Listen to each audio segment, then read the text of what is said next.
Okay.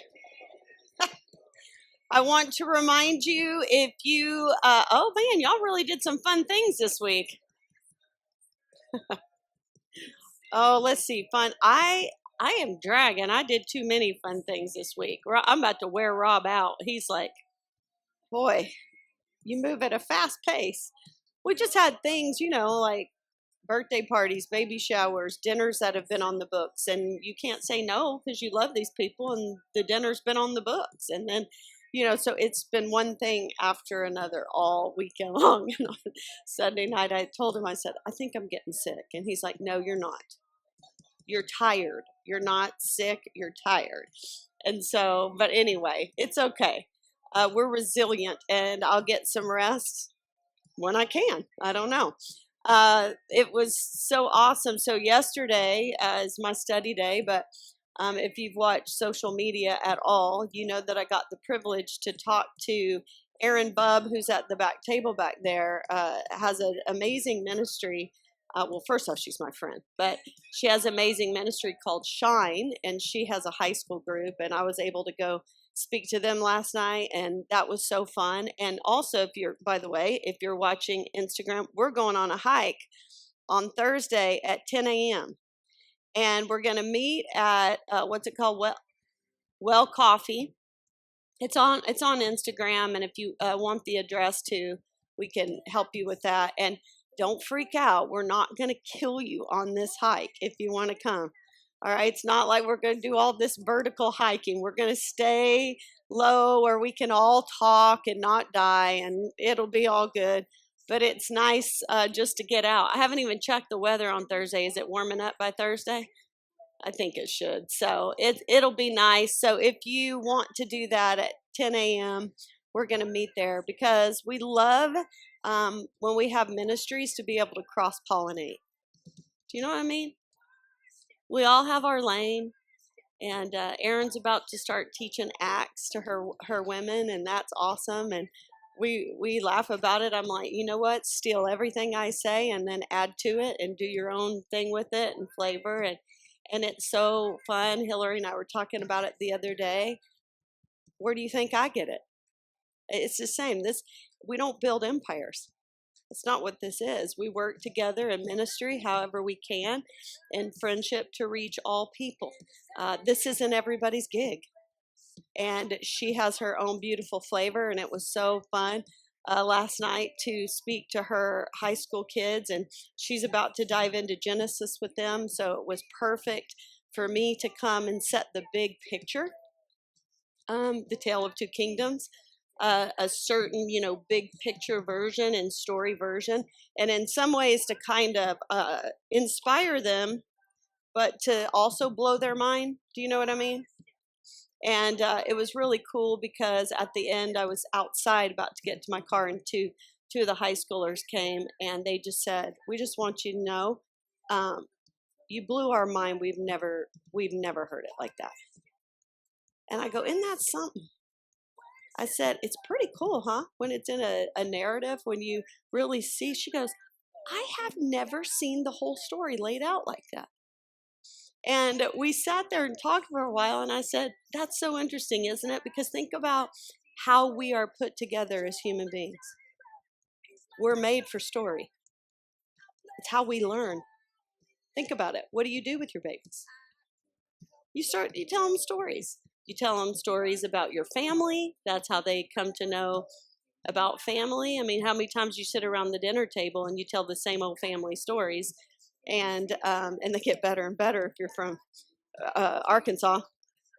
And they learn about that, but you read them bedtime stories that teach them to share and be kind to their friends and all kinds of things. And that's why now today, sometimes too, we get very aggravated about the books that are being chosen to read to our children. Why? Because they get pulled in a story. And in that story, things drop in.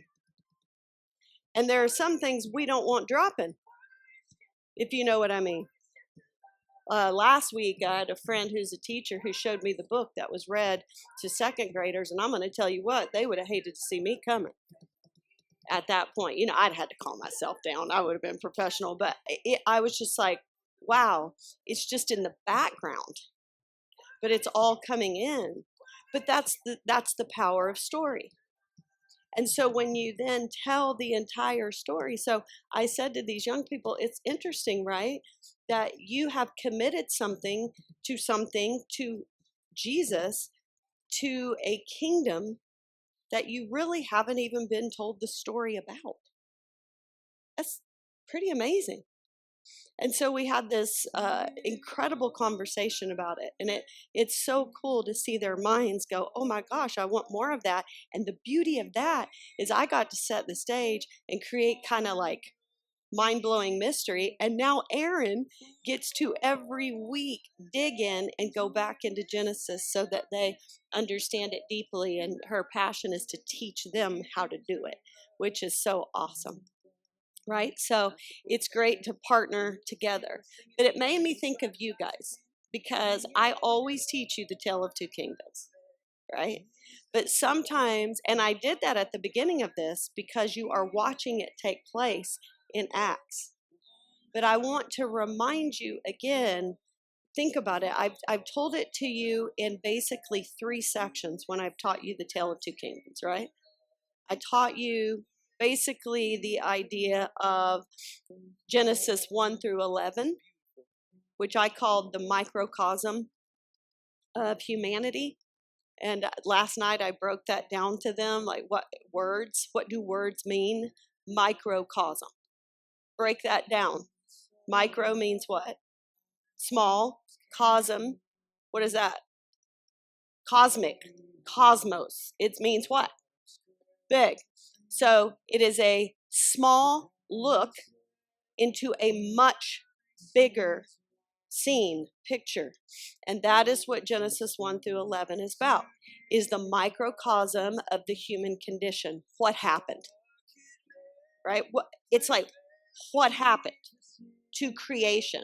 This isn't the God of Israel in Genesis. Well, it is, but he's not referred to as the God of Israel in Genesis 1 through 11. He's God over all humanity. So what happened? And we look at those first 4 events because that's what it's about. Creation, the fall of man, the flood, and the Tower of Babel. We see the condition right off the bat. God created us in his image to represent him, to rule in family, in our realm of influence, all under his authority, at peace with neighbor, bringing the kingdom of heaven, all that creativity, bringing order out of chaos, all of those things. And we were that reflection, given that beautiful job, and we failed. And man entered into sin, and we lost God's space, man's space. We lost it. And so now we were put out into chaos. And here is where you have, in the middle of the punishments, the promise that a king is coming. Someone is going to come and crush the head of the serpent. Right? Does this sound familiar? Right there, what was one kingdom now has become 2. It's the tale of 2 seeds. It's the tale of 2 kingdoms. You see it happening right away. I mean, instantaneously in this microcosm, because Cain is born and Eve names him Cain, or Adam names him Cain. Aha, here he is. That's what it means. I've got him. So you can assume that they think he's the seed of the woman who's going to crush the head of the serpent. What we find out real quick is he's actually the seed of the serpent that crushes the head of his brother. Okay, it's just amazing story of this division, and you see the 2 seeds take off in the 2 kingdoms, and then at one point, what do you see? In nonsense, all this comes together and all the population is corrupt, because sin is like lighting a wick on a piece of dynamite, man. It doesn't take long before it just does what it does. It masters, it corrupts. And so you have the flood. I asked them last night, could God have destroyed it all and started over? And they go, yes. I go, no. Trick question. He made a promise. What was the promise? From woman, someone will come that will destroy the enemy. From humankind that I have made, there is coming a Redeemer, right? Someone who will reflect, who be the perfect image of God. He's coming. And so what does he do? Well, he uncreates. He releases. And that which was divided and dry land to bring forth life, now he lets it go. And what happens? All chaos comes, but the one family, right? What's his name? Noah and his family, they are saved in the ark, which is a picture of Jesus. So when it's uncreated, they remain, because they remain in the ark, that which represented, would represent Christ. And so they remain through the punishment and through the judgment. We talked about that a little bit last night. I said, but then there's a new beginning. I mean, think about this. God chooses the best family there is. Noah and his family. So what do we know about it? Even if you start with the very best family there is, because that's really the sphere of influence where it starts, is in the family, it doesn't take long before what? There is a wicked empire called Babel, right? Because the problem is sin, it's a heart issue. So the heart has to be made new. And so you end up at Babel, and I show them that this is what men do. This is what mankind does. This is the microcosm. God created it perfect. We screwed it up. He promised there would come a Redeemer. And at that point, it is the tale of two seeds. It is the tale of two kingdoms. Because even if you started at this point with the best family there is, you're going to end up in a wicked empire. Because this is what man does. He rules under his own authority, and he builds kingdoms. Does that make sense? Then I asked them the Hitler question. What did Hitler want to do? Why couldn't he do it? Because the United States and our allies stopped him, one nation policing another nation, thus Babel. God comes down, he says, no, you don't. He splits the languages, right?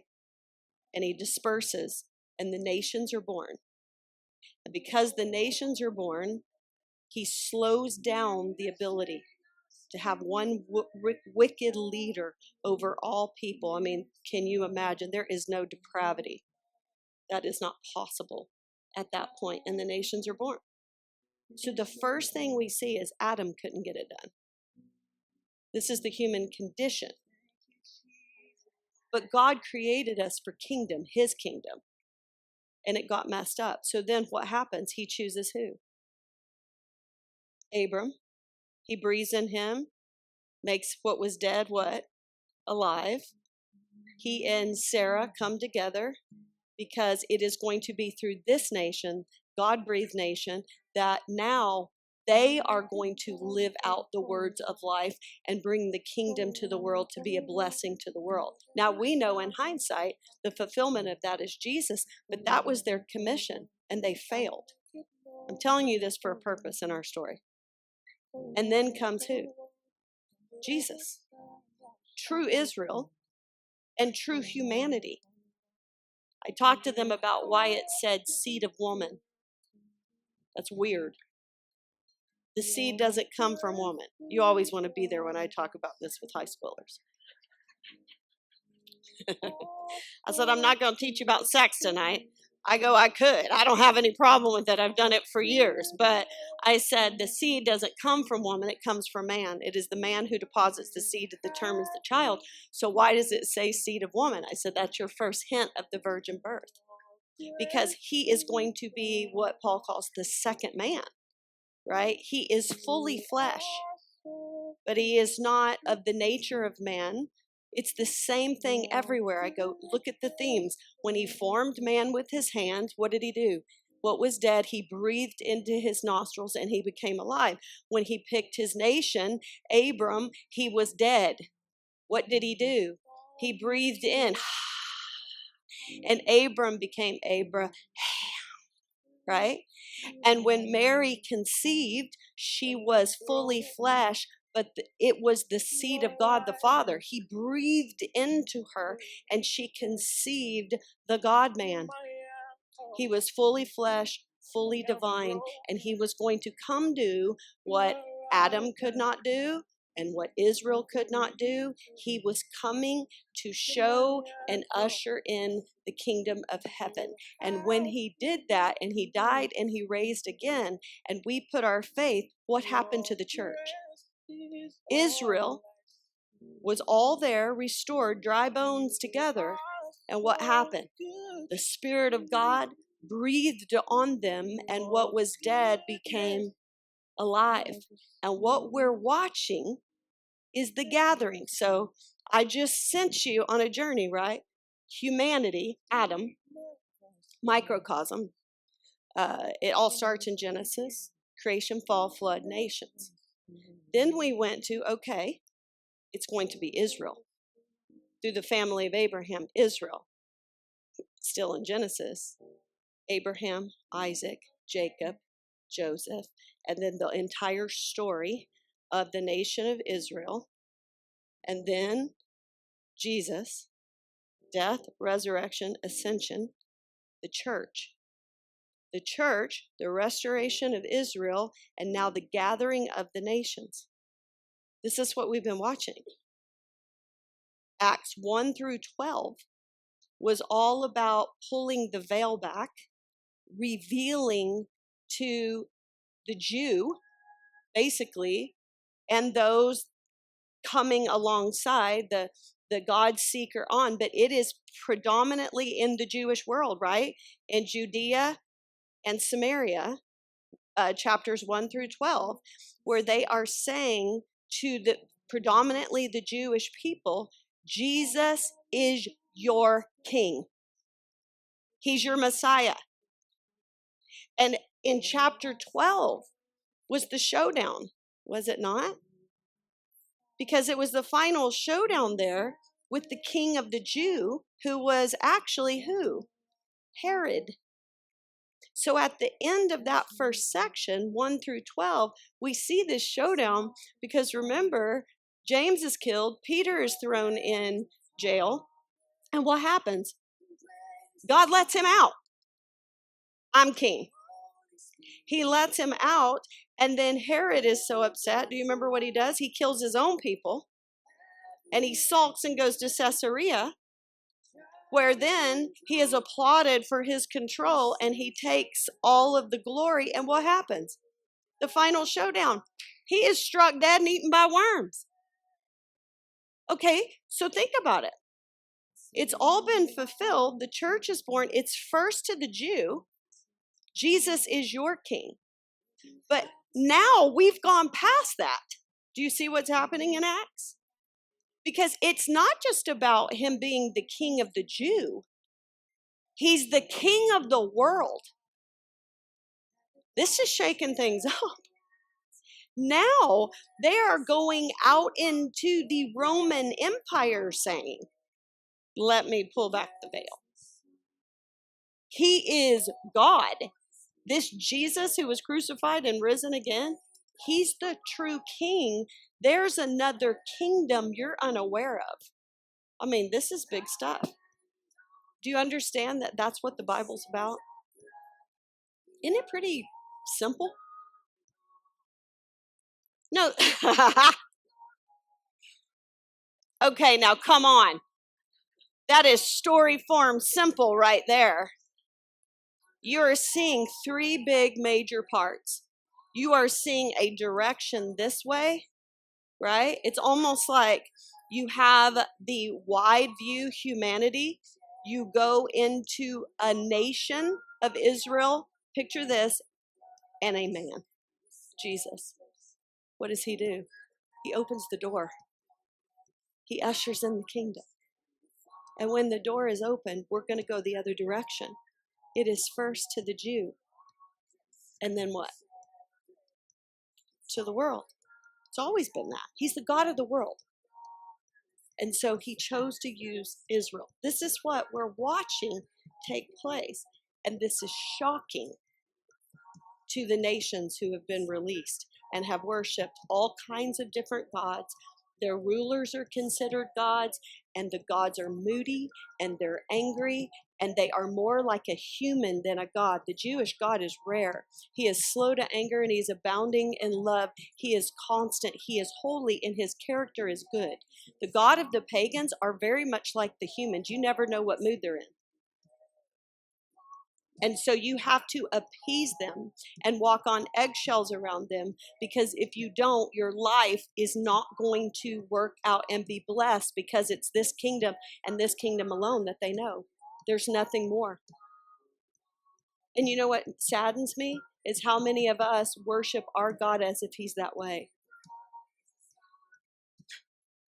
That he's angry, he's moody. You never know what he's going to do, so I better behave right. I better live this way. I better do this because Lord knows I want to keep him happy with me so that my life will be blessed. It's not about that at all. And so you are watching this take place. Let me remind you where we are. It's always good to back up and think, why did she teach us for 2 weeks at the very beginning the tale of two kingdoms? But if you don't come back, you don't remember what the point is. This is what we're watching happening. We're watching, it's almost like light going through a dark place. We're watching the kingdom of heaven being revealed. It's beautiful.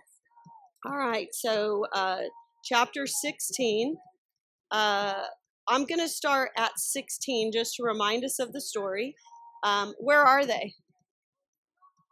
They're in Philippi still, although I've studied ahead, so sometimes if you read ahead, you get confused, but they're still in Philippi, okay, this Roman colony, and they've already met a pretty important gal. What's her name? Lydia. What do you know about her? Oh, yeah, she deals in purple cloth, so she is Greek. She is rich, you said. Yeah. She is a woman of means.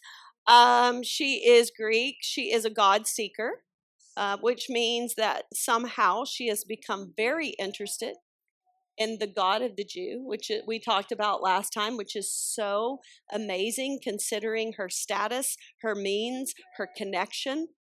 That there is something still empty and missing when she is around these Jews who are completely different than the pagan world. I mean, think about it. They look different. They don't celebrate any of the holidays. They don't go to the temples. I mean, they speak different. There's a day they don't work. I mean, they are a different crowd. But there is something about them that has drawn her. And so she's a God seeker. She is seeking that. And then we see Paul and Silas come and sit down, and it's beautiful because do you remember what the scripture said? What happened to her heart? It's an open book test. God opened her heart and she believed. Simple as that. She was already knocking, and he said, let me open it for you. Let me make you understand. And so she believes, and when she does, she responds by saying, listen, all I have is yours. It's for the kingdom. Please come stay with me. Right? No training. Matter of fact, Paul is leery about that situation. Paul never likes strings. Strings get sticky. Right? So he worked for a living. He didn't, and we're going to see that. He didn't want strings, but this was going to help him. She said, if at all you deem me faithful, please come stay in my home. That was the perfect place. That also shows you the respect he had for women and their ability to expand the kingdom, because she was an amazing influence in that church in Philippi. So don't read Paul wrong when it comes to gender. All right, he knew, and so they do that. So let's look at 16. As we were going to the place of prayer, I already dealt with that. Let's not talk about the slave girl again. Do you remember all that? Okay, I'm not going to repeat it.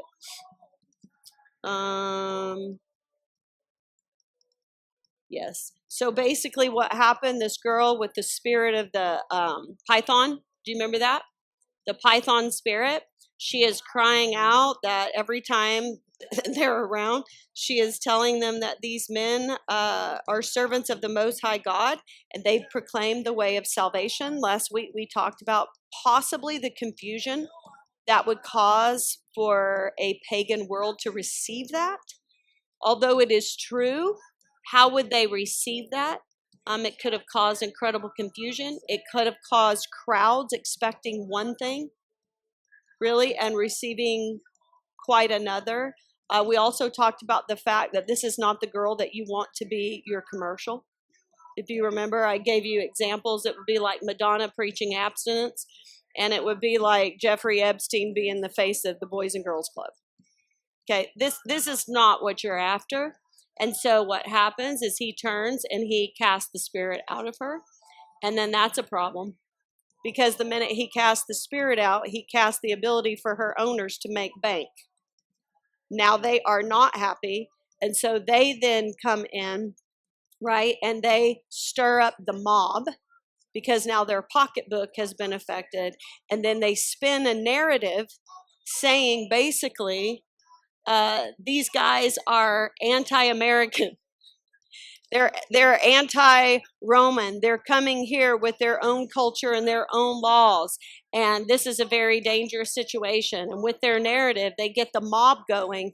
And now the rulers of the time, the local rulers, cave. And what happens to Paul and Silas? They're they're stripped naked and beat to a pulp with no trial, no defense, no indictment, and thrown in the hole, humiliated, as if they're not citizens, which they are. And so they were judged by their outer appearance, and a tale was spun about them with no ability to stand up, and they find themselves in this hole. And at 25, it says, about midnight, Paul and Silas were praying and singing hymns to God, and the prisoners were listening to them. We talked about that last time, about how this is a really bad situation, but how in some of the deepest times of our suffering, it's when all the stuff comes out. We talked about Job, if you remember.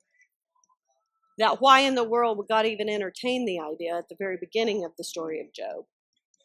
But the fact is, you may be righteous, but in the deep, deep crevices of your life, there are still questions that linger there. And when the fire's turned on, that stuff tends to come out.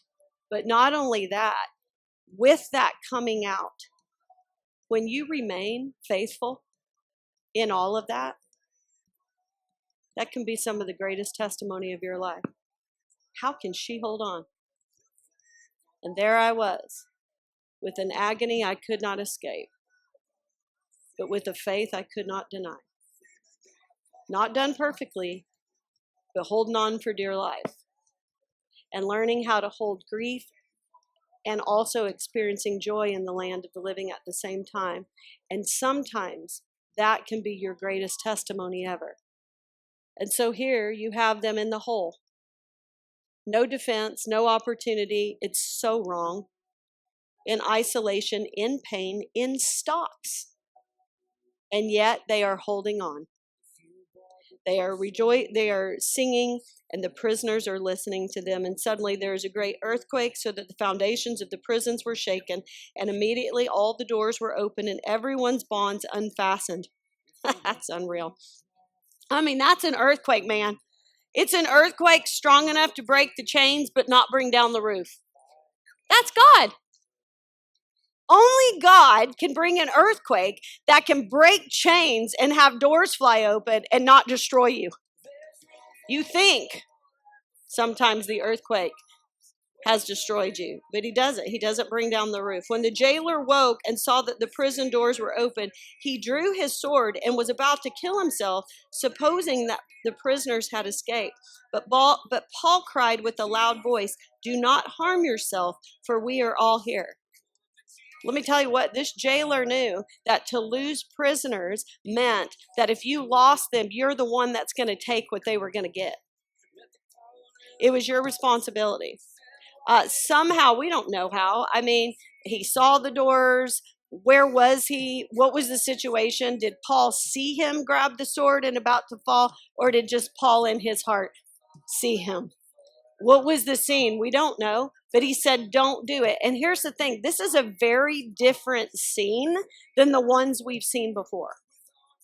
Right? Because the ones we saw before, what happened? They were escapes. The ones we saw before were angels that were sent to walk God's people out. This is different. We don't see angels, and we don't see that the purpose of the earthquake was an escape for Paul and Silas. Actually, the purpose of the earthquake was an escape or a rescue for the jailer. Very different.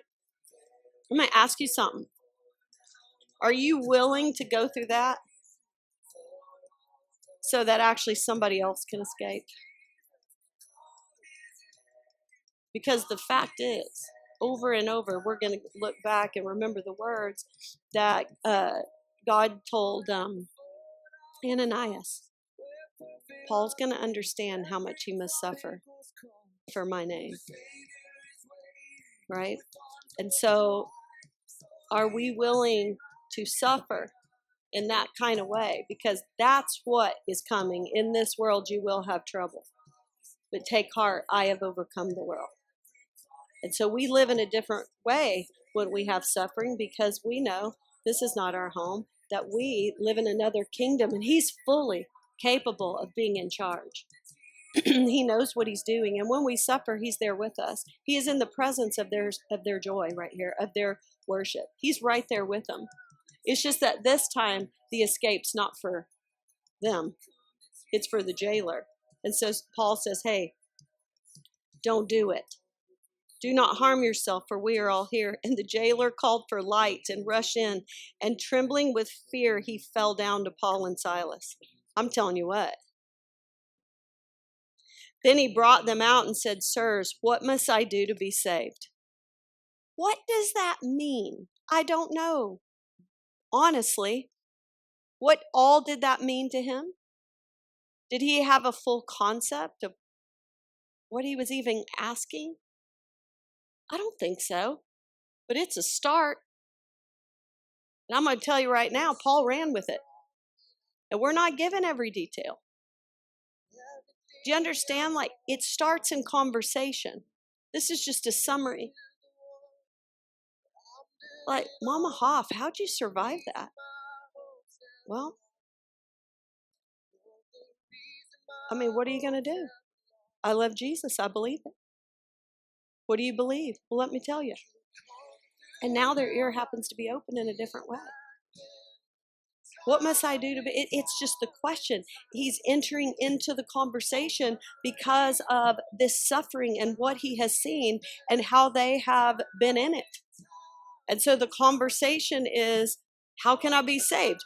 Does he view this as like a divine sign about the gods? He has no idea, but he knows whatever it is, he's asking. And it's a simple thing. We know there was more to it. Believe on the Lord Jesus and you will be saved, you and your household. There's conversation there. Who is Jesus? Well, I'm sure they had talks.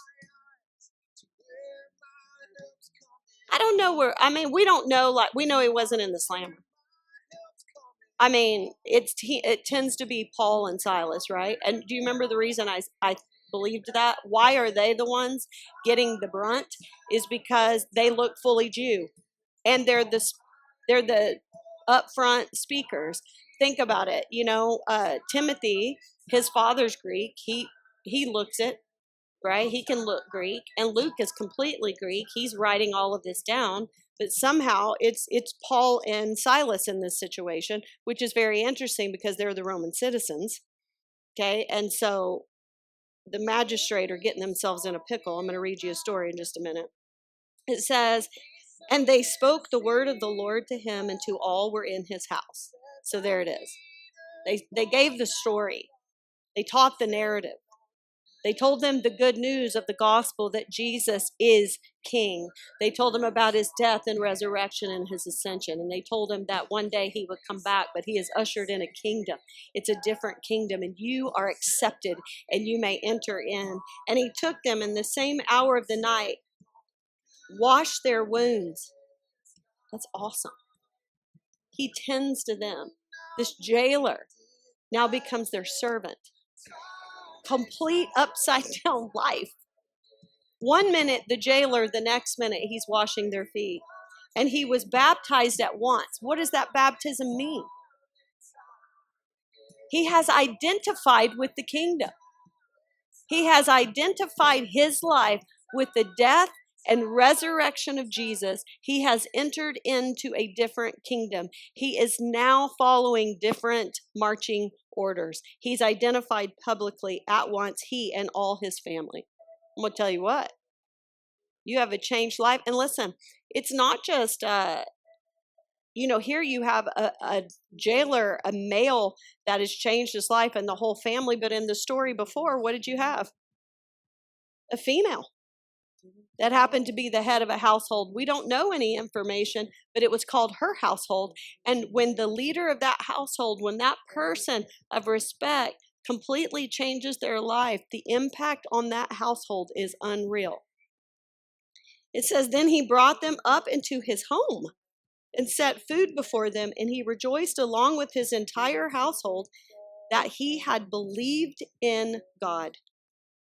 And when it was day, the magistrates sent the police, saying, let those men go. And the jailer reported these words to Paul, saying, the magistrates have sent to let you go.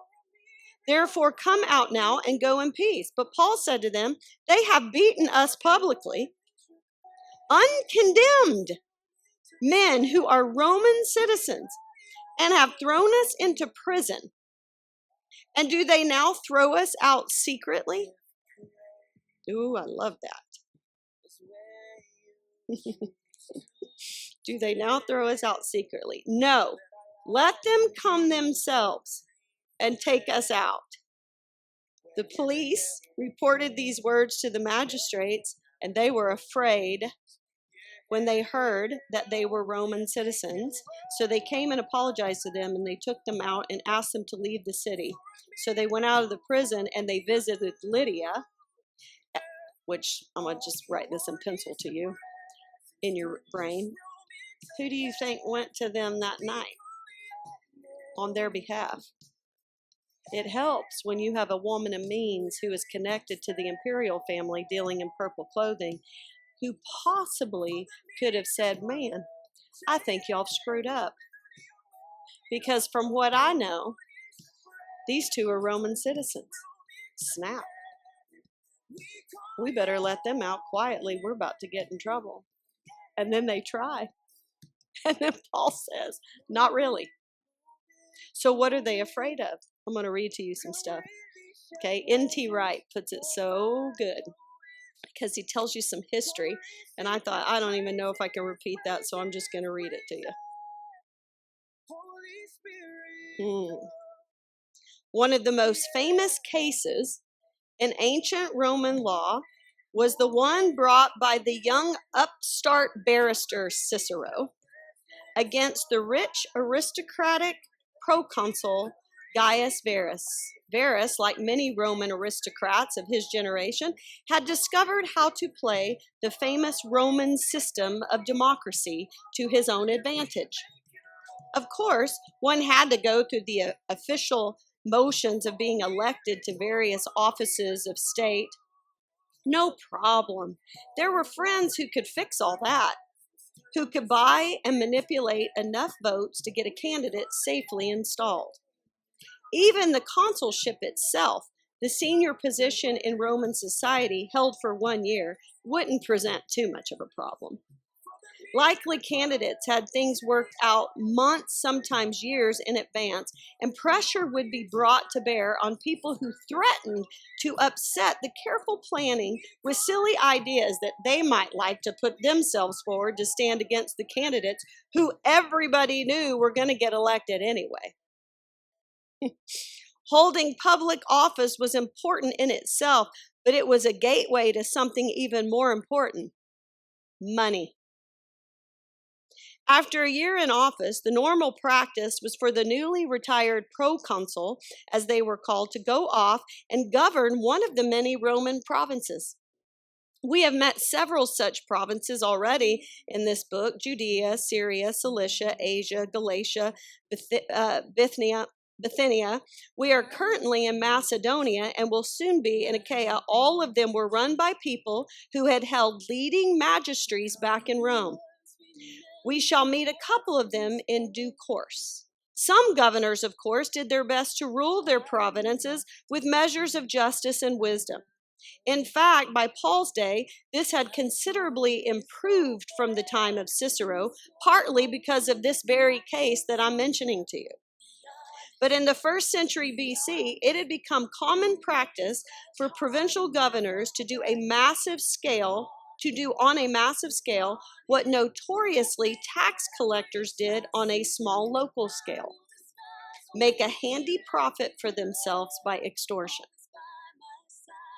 So Verus, after serving his term as a praetor, set off for Sicily, licking his lips at the prospect.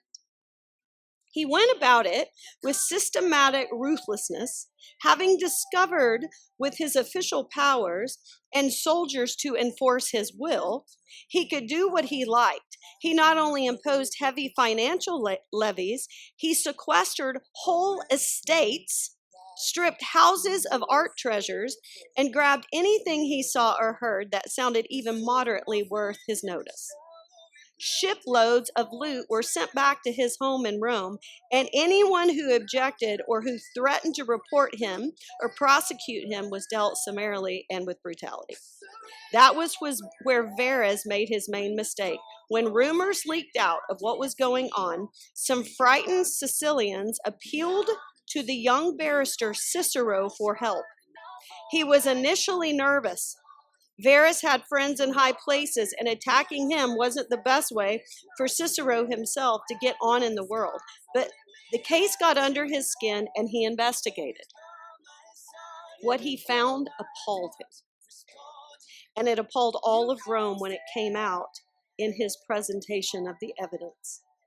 Once Verus, after a lot of squirming and legal wrangling, finally came to trial, and the crucial point in the prosecution, the point which even Verus's friends and his many bribed supporters could see was going to topple their man, was the point at which Verus had crucified a man who had been trying to tell people what was going on.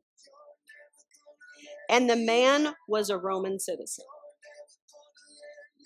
The great plea, which had echoed round many nations, "I'm a Roman citizen," had gone unregarded. So what happened? He was getting rid of a witness. And how did he do it? He crucified him. And that guy was a Roman citizen. Verus had had the man flogged and executed, and with his dying breath, he had gone on declaring the citizenship because of which he should have been exempt. Verus left Rome before the trial ended and went into voluntary exile. Years later, he was put to death on the orders of Mark Antony, supposedly because Antony in return fancied some of the art that he had. Okay. All I wanted you to understand from that, none of these stories are happening in a vacuum. They're happening within their culture. So there are some hot topics that are happening. We have our hot topics too. That, we could say a phrase and I could be in the middle of a hot topic. This is what's happening. And Paul, a Roman citizen, and Silas have just been stripped and flogged and thrown in a hole, possibly to be what? Executed without any defense whatsoever. Now, possibly through Lydia, I don't know, they have been made aware that these guys are Roman citizens. Oh, snap.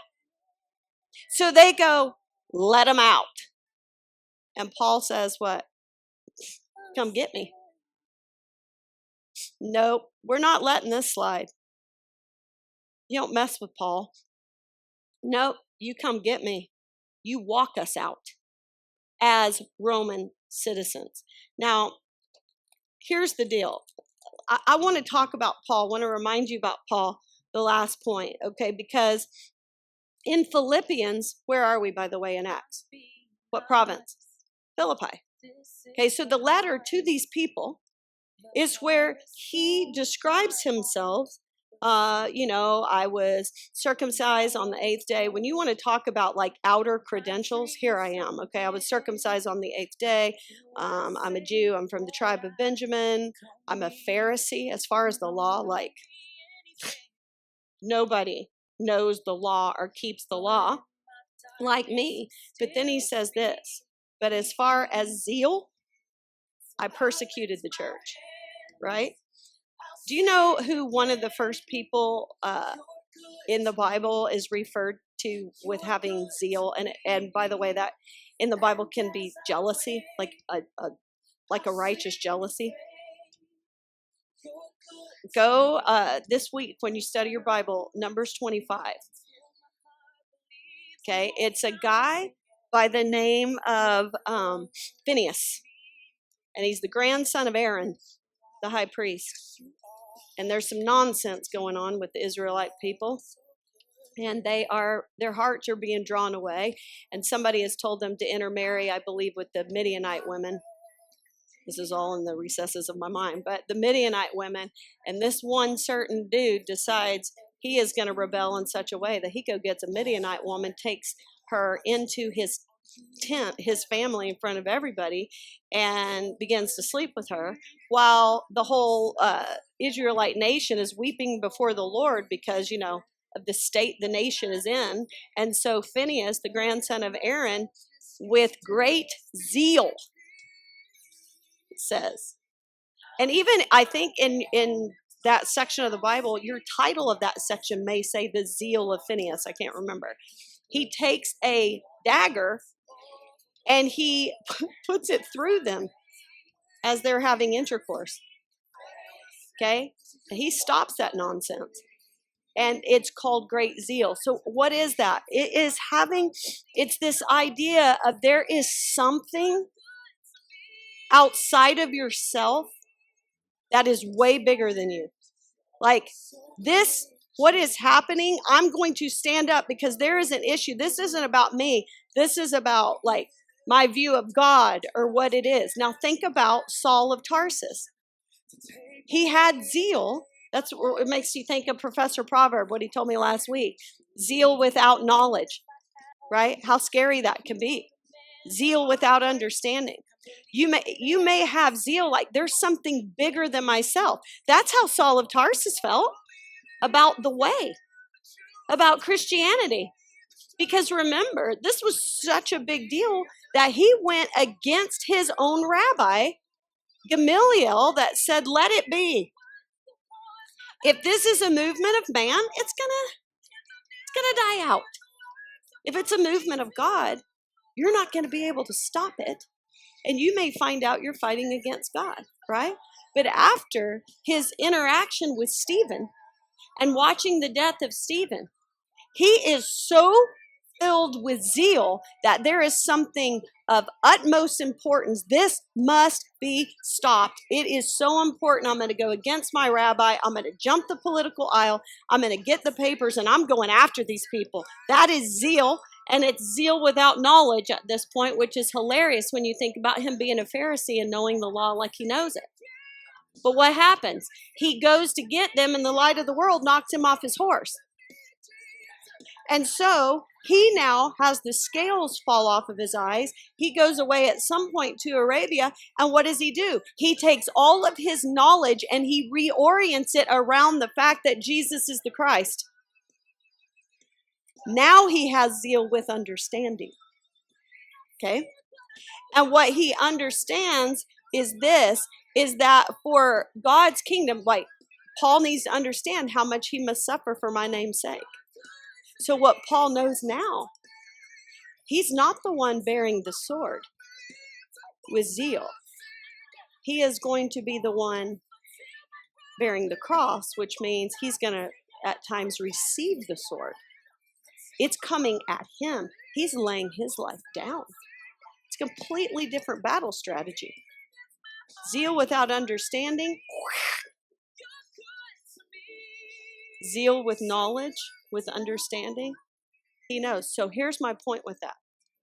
I don't think he's doing this to make a point because he cares about what's been done to him. I don't. Because you're going to see repetitively, he is going to be surrounded by mobs. He's going to be thrown in the slammer. He's going to have all kinds of personal suffering. He knows this. He's willing to lay that down. So why does he at this moment make this point? Because I don't think it has anything to do with him personally. I think it has everything to do with what he views greater than himself, and that is the church, that is the kingdom, and he wants to make sure he makes this point because he thinks this could be a problem for the kingdom. And so he proves this point not for him personally, but he does it for the good of the expansion of the gospel. That is why he says, no, you're not going to let us out secretly, because this policy, this action, these mobs, these riots, they could prove a problem. We are operating within the legal system of your country, and we are expanding the kingdom. And so we're going to have you recognize this situation. There you go.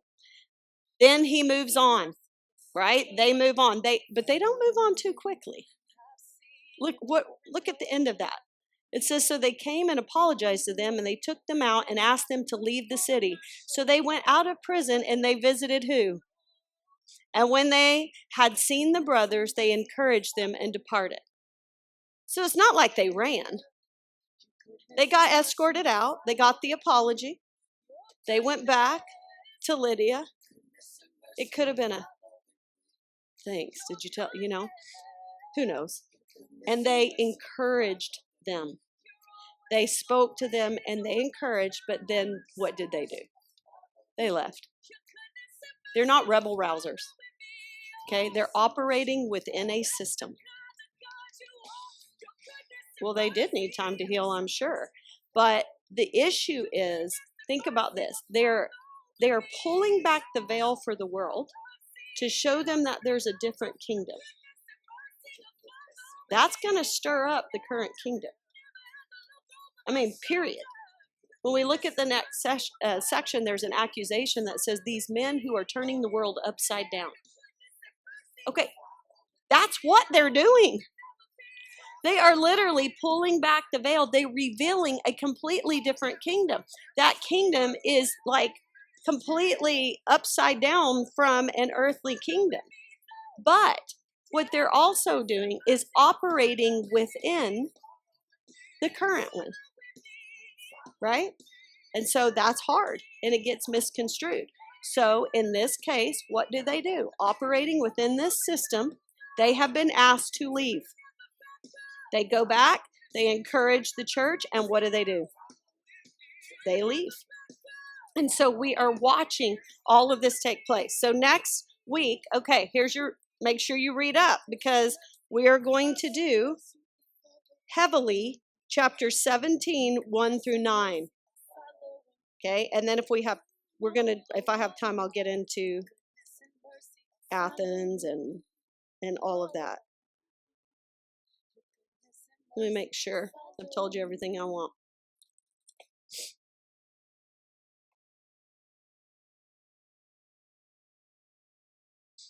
Okay, when you read chapter 17, I want you to really close your eye. Also read Philippians.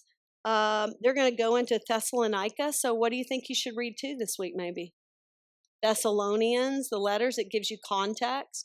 Okay, because we're going to come into Thessalonica and it's going to say, he went into the synagogue on 3 days.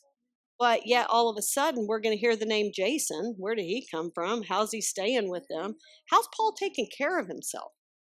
Be asking questions like that. Where are they getting money? What are they doing? What So when you read some of these letters, you're going to figure out that, this, what's being told are like the basic things. It's probably for sure that when Paul came into Thessalonica, he went into the marketplace and he got a job. Okay. He worked. Like, ministry ain't easy. And if it is, then you need to look at your people, because it's work. It's a job, right? We get kind of crazy, when you think of people in ministry having things they need to do, or a job, or office hours. Like, it's work. Ministry is just not having coffee at a coffee shop, once a day, hanging out. I mean, it is work, and we're willing to do what it takes to do that. Here you see Paul, he's coming in. He's going to do what? What's his job? He's a tent maker. So he comes in there, and it says that he works his fanny off in the letters. And so when you know that he's probably getting a job, who might you assume Jason is? Somebody in that line of work. So maybe there's been some time that has gone on that by working together, Jason now has believed. So think through some of this. Dance with your scripture. Think through what that all would have been like. Okay? And always go back to the tale of two kingdoms, what is going on, and always think about this. We have been made alive in Christ Jesus inside. The Spirit is breathed to us, and we have become alive. The gospel of the good news is not that we just pray a prayer and we experience life later to the fullest. The gospel is that Jesus came and did what Adam could not do. He did what Israel could not do, and he ushered in the kingdom of heaven, and it is happening in here right now. I have entered into that kingdom. And the question is, can people see us living in a way that looks completely upside down, and they realize, wow, what has happened here? They live to a completely different standard. They look completely different. And that is how they're going to know us, is because we live as if God's space and man's space, as thy kingdom come, thy will be done on earth as it is in heaven. Now, it changes everything. It's not behavior modification. It is the fact that my heart of stone tablets was taken out, and my heart of flesh was put in. And I am now the ambassador, the witness to what I've experienced to this world, saying, this ain't it. Let me pull back the veil. There's a completely different kingdom. The God of the world bought it back. He will redeem it one day. But until then, I'm going to live as if it's here now. Changes everything about us. If we live like that, think of this question. Why would any Roman person want to put their faith in Jesus? Wouldn't you think about that? How out there that would be to them. Wait a minute. You're telling me a Jewish king who Rome crucified is the king of the world? And you're telling me that if I put my faith in him and enter a kingdom, that my life is going to be so different from the culture that my family's not going to understand? I might lose my occupation. I'm going to lose the people I'm always around because I'm not going to the temple anymore. I could actually be put to death and persecuted eventually. Like, why would anyone want to be a Christian? I can tell you this, because in this hierarchy system of class, in this nasty Roman world, they watched them live in a way that blew their mind. You're telling me that men now have to stay true to their marriage? You're telling me that Paul was saying, wait a minute, no, it's not a female thing. Let's talk about this sexual immorality thing that's happening. No, that's not what we do. You're telling me that we give to the poor, the marginalized, we take care of them, we act like a family? Their lifestyle is what convinced the Roman people that this was legit. Their families, how they loved one another. They were opposite of the culture of the Roman Empire. That's what it's like. So we can't go so much into, oh, it's all of the knowledge of the Bible, and I want to be taught the Bible because that's my lane, and I'm passionate about that. But if this doesn't drop down to this and into these, it doesn't matter. It's this that is going to bring the question, what must I do to be saved? And so it's all a part. Lord, thank you so much for today. Thank you for your word. It's marvelous. Thank you that we can see you in it. Thank you that we can see us in it. And God, in that process, may we always reorient ourselves to be on our knee before you. Every day, spending time in your presence, in the reality of your kingdom, fixing our eyes on you, the author and perfecter of our faith, who for the joy set before him endured suffering. God, help us to fix our eyes on you, to walk that path. It's so counterculture than what our flesh wants to do. And so, Lord, may we spend time there so that we can reflect you as image bearers and not get so distracted in the matrix of the kingdom of this world and strive after the gods of this world, because that's a lie. And so, God, I just pray that the Bible would come alive to my friends in ways they've never seen before, and that it will be a situation where they want to go home and lick the plate, and they want more, and they can do it on their own through the teaching of the Holy Spirit. So what a privilege it is to be here today. Lord, we love you, and we acknowledge you are King of Kings and Lord of Lords. And until you come and you set things right, help us to do it in the power of your Spirit. In Jesus' name, amen.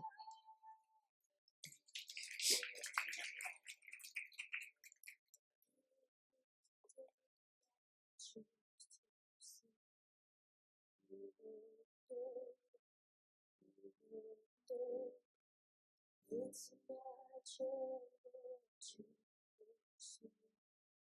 Every day